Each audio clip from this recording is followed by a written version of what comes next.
Hi guys, here we've got Motorola Moto G72 and let me show you how to manage navigation bar.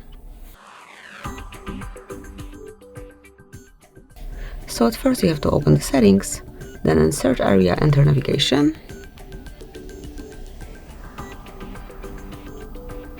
Go to system navigation and now you can smoothly change it by switching gesture navigation to free button navigation.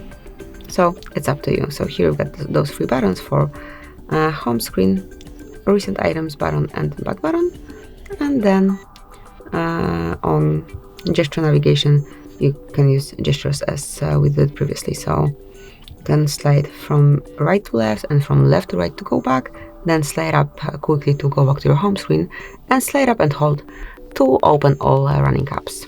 So that's it, that will be all. Thank you for watching. Please subscribe our channel and leave the thumbs up.